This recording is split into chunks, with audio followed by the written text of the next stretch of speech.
Buta.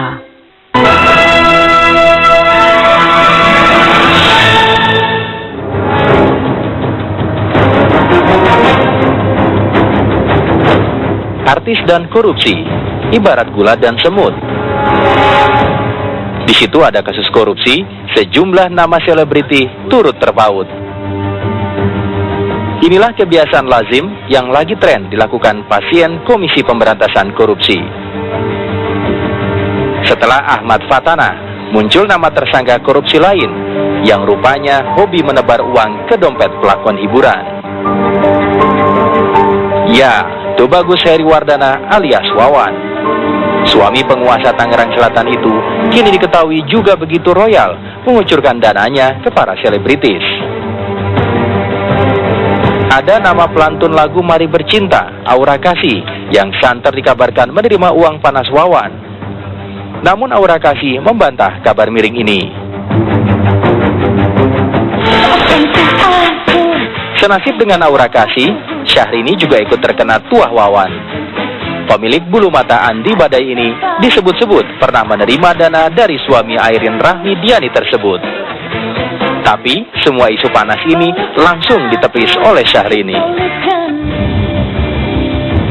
Dan ini yang terbaru. KPK menyita 1 unit Toyota Velfire dari kediaman artis Jennifer Dunn. KPK menyebut penyitaan itu terkait kasus suap yang menyeret Wawan. Sebenarnya nama wanita cantik di pusaran korupsi ramai dibincangkan saat KPK menangani kasus suap kuota impor daging sapi Ahmad Fatana. Penyidik KPK bahkan kerap memanggil wanita di sekitar Fatana. Sebut saja Maharani Suciono, Vitalia Sesa, Ayu Ashari, Ria Fitria, Dewi Kirana, hingga istri Fatana, Sefti Sanustika.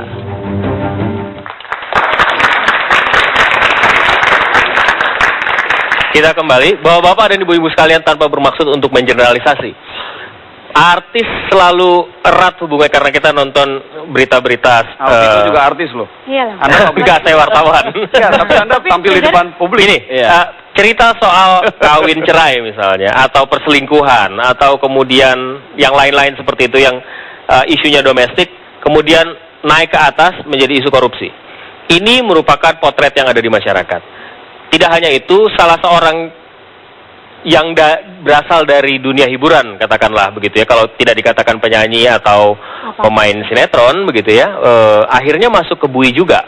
Dia adalah mantan Putri Indonesia gitu ya, karena korupsi juga. Nah, apa kemudian yang membuat kami pemilih memutuskan preferensi kami ke anda-anda sekalian yang berasal dari dunia yang dicitrakan, dipotret seperti demikian tadi?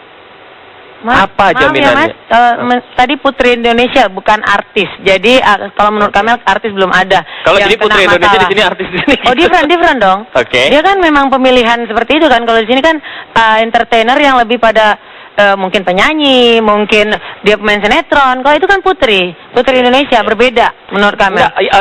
Setuju saya, tapi potretnya seperti itu. Ya, tidak hanya itu kan, ya seperti saya katakan, kawin cerai, kemudian juga sekarang masuk ke dunia di mana ini erat hubungannya dengan sengkarut korupsi di Indonesia. Kami lebih setuju kalau, gini Bang, kalau hukum di Indonesia apabila koruptor dihukum mati seperti di Cina. Karena tidak keras. Di Indonesia malah dia korupsi bangga. Semuanya dihukum mati? Ya.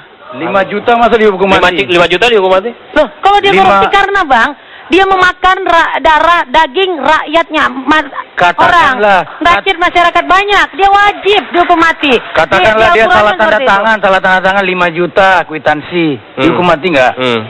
Nggak tahu, terserah. Ya, enggak dong. Itu semua Mas Andre tergantung dari mulai kecil sampai ke besar. Seperti apa? Kalau menurut saya mungkin dibikin malu atau tidak boleh kembali lagi ke pemerintahan, ke birokrasi dan lain sebagainya.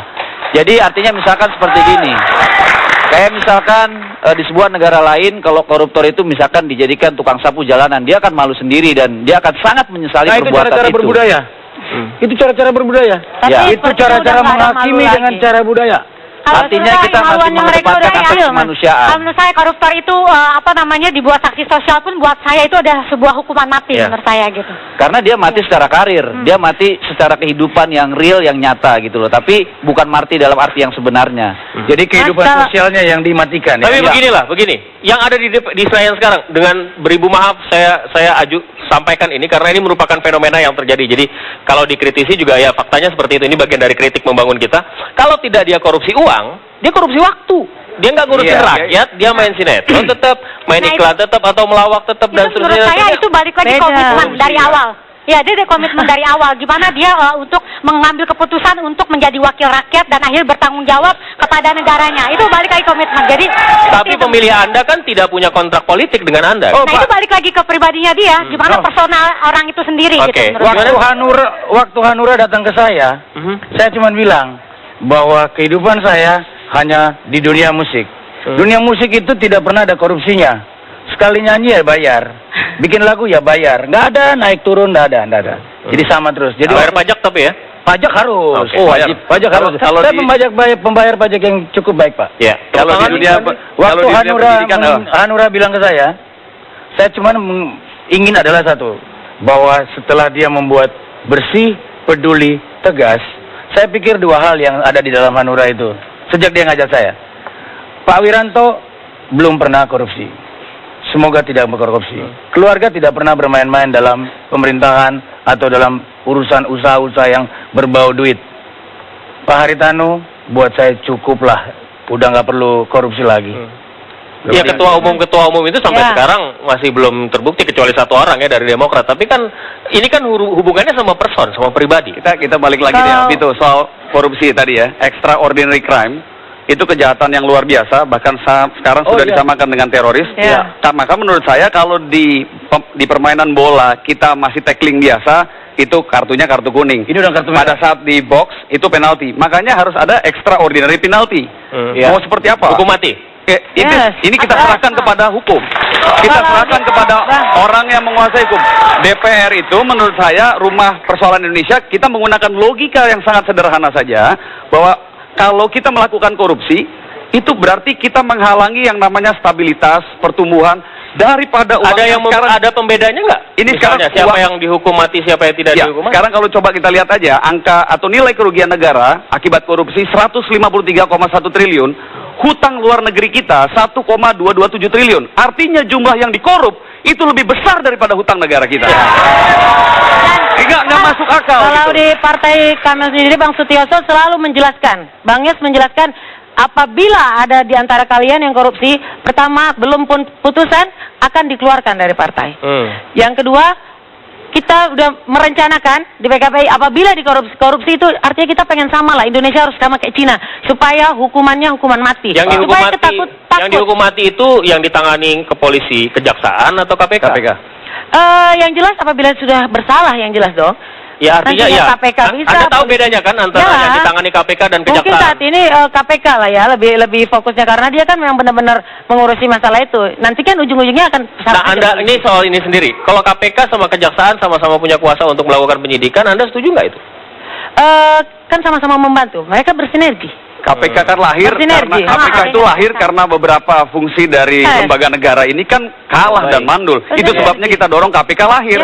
Oleh karena itu sekarang siapa saja yang bisa menyeret koruptor harus kita adili dan kita harus bangun negara ini daripada uangnya dikorup. Rakyat Indonesia juga apabila ada yang koruptor langsung bisa ya, benar nggak? Dan kita semua tidak setuju kalau kewenangan KPK itu dikurangi seperti isu kemarin yang sedang berlangsung. Artinya ketika penyadapan, penyidikan dan lain sebagainya harus dibuat dengan DPR dan lain sebagainya. Dan itu justru KPK harus dilindungi. Benar. Nah, kalau KPK yang besar-besar, kejaksaan juga kejar yang kecil-kecil. Sekarang pertanyaannya begini, apa sih bedanya KPK dengan kejaksaan dalam menangani korupsi? Buat Anda sekalian, apa bedanya? Yang jelas KPK saat ini masih mendukung masyarakat. Artinya KPK itu benar-benar saat ini. Jadi bubarkan saja kejaksaan menurut Anda? Bukan. Itu berarti kita ngerubah undang-undang aturan negara ini. Mereka memang benar. Artinya saat ini mereka memang yang membela tanpa ada bedanya proteksi, apa? Bedanya tanpa ada siap bos, tanpa mereka berdiri yang besar-besar. Independen yang bermasalah dengan bangsa ini dengan skala besar. Ya, independen dia. Kejaksaan yang middle dan ke bawah lah. Oke. Kita akan kembali sesaat lagi, tetaplah bersama kami.